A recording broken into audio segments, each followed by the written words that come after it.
Fungal infections. Introduction. Types of fungal infections. Treatment of fungal infections. Common fungal infections of skin. Fungal infections range from superficial skin infections to life-threatening systemic infections. Systemic fungal infections are serious that occur when fungi gain entrance into the interior of the body. There are two types of fungal infections. 1. Superficial mycotic infections. 2. Deep, systemic, mycotic infections. 1. Superficial mycotic infections occur on the surface of, or just below, the skin or nails. Superficial infections include tinea pedis, athlete's foot, tinea cruris, jock itch, tinea corporis, ringworm, onychomycosis, nail fungus. Yeast infections, caused by Candida albicans. C. Albicans affect women in the vulvovaginal area and can be difficult to control. Women who are at increased risk for vulvovaginal yeast infections are those who have diabetes, are pregnant, or are taking oral co.ntraceptives, antibiotics, or corticosteroids. 2. Deep mycotic infections develop inside the body, such as in the lungs. Treatment of fungal infections. Treatment for deep mycotic infections is often difficult and prolonged. There are two types of drugs involved in treatment of fungal infections. 1. Fungicidal, able to destroy fungi. 2. Fungistatic, able to slow or retard the multiplication of fungi. 3. Some drugs have an effect on the cell membrane of the fungus, resulting in a fungicidal or fungistatic effect, which includes Amphotericin B, miconazole, nystatin, and ketoconazole, Nizoral. The fungicidal or fungistatic effect of these drugs appears to be related to their concentration in body tissues. Fluconazole has fungistatic activity that appears to result from the depletion of sterols, a group of substances related to fats, in the fungus cells. Griseofulvin exerts its effect by being deposited in keratin precursor cells, which are then gradually lost due to the constant shedding of top skin cells, and replaced by new, non-infected cells. The mode of action of flucytosine is not clearly understood.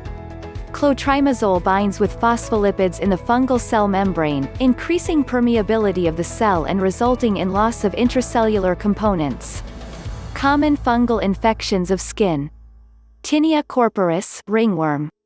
Its causes and epidemiology includes fungal infection of the major skin surfaces, excluding the feet, face, hands, groin and scalp.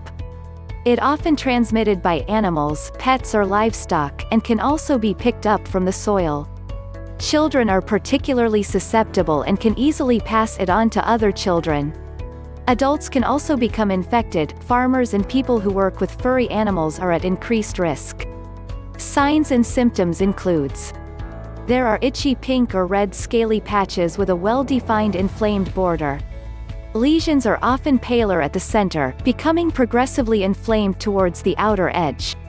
Lesions often occur singly, but can be multiple and sometimes overlap to form a large continuous patch. Differential diagnosis reveals that discoid eczema, lesions of similar shape to ringworm, but larger and mainly occurring on the arms, legs, hands and feet. Treatment including clotrimazole, econazole, ketoconazole, miconazole and sulconazole. Topical cream, gel, ointment, lotions are also used. Tinea cruris, Dobie itch, jock itch. Causes and epidemiology: inscudes, fungal infection caused by dermatophytes of the groin, occurring almost exclusively in young men.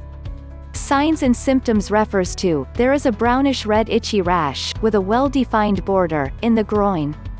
Infection often spreads to involve the lower abdomen, scrotum and buttocks. Differential diagnosis including contact dermatitis, possibly caused by detergents used for washing underwear, may be confused with tinea cruris. It is important to diagnose accurately, as management of the conditions is different. Treatment including following drugs: clotrimazole, econazole, ketoconazole, miconazole and sulconazole. Topical cream, gel, ointment, lotion. Pityriasis versicolor, tinea versicolor. Epidemiology: it is caused by a type of yeast called Malassezia. The organism is more common in hot, sunny subtropical areas. Signs and symptoms: macular, flat patches of altered pigmentation occurring mainly on the trunk and upper legs and arms. Differential diagnosis: the condition is most likely to be confused with vitiligo. Treatment: imidazole cream applied daily for 3 weeks. 2. Systemic fungal infections. Systemic mycosis, histoplasmosis, coccidioidomycosis, cryptococcus, blastomycosis, paracoccidioidomycosis, and sporotrichosis, are caused by primary or pathogenic fungi that can cause disease in both healthy and immunocompromised individuals.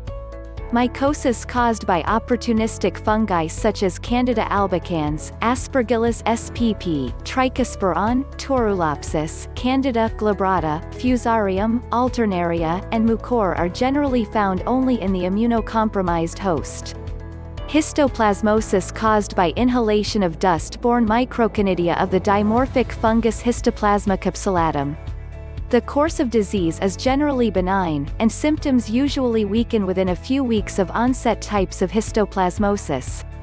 Chronic pulmonary histoplasmosis, opportunistic infection imposed on a pre-existing structural abnormality such as lesions resulting from emphysema. Patients demonstrate chronic pulmonary symptoms and apical lung lesions that progress with inflammation, calcified granulomas, and fibrosis. Acute infantile disseminated histoplasmosis: infants and young children and rarely in adults with Hodgkin's disease or other lymphoproliferative disorders characterized by fever, anemia, leukopenia or thrombocytopenia, enlargement of the liver, spleen, and visceral lymph nodes, and GI symptoms: nausea, vomiting, and diarrhea. Untreated disease is uniformly fatal in 1 to 2 months. In adults, disseminated histoplasmosis demonstrate a mild, chronic form of the disease. Untreated patients are often ill for 10 to 20 years, with long asymptomatic periods interrupted by relapses characterized by weight loss, weakness, and fatigue. Blastomycosis: fungal infection caused by Blastomyces dermatitidis. Pulmonary disease probably occurs by inhalation canidia, which convert to the yeast forms in the lungs. It may be acute or chronic and can mimic infection with tuberculosis, pyogenic bacteria, other fungi, or malignancy. Blastomycosis can disseminate to virtually every other body organ, including skin, bones, and joints, or the genitourinary tract, without any evidence of pulmonary disease. Clinical presentation: acute pulmonary blastomycosis, asymptomatic or self-limited disease characterized by fever, shaking, chills, and a productive purulent cough, with or without hemoptysis in immunocompetent individuals. Sporadic pulmonary blastomycosis: more chronic or subacute disease, with low-grade fever, night sweats, weight loss, and a productive cough resembling that of tuberculosis rather than bacterial pneumonia. Chronic pulmonary blastomycosis: fever, malaise, weight loss, night sweats, and cough. Diagnosis: the simplest and most successful method: direct microscopic visualization of the large, multinucleated yeast with single, broad-based buds in sputum or other respiratory specimens, following digestion of cells and debris with 10% potassium hydroxide. Histopathologic examination of tissue. Biopsies and culture of secretions should be used to identify B. dermatitidis.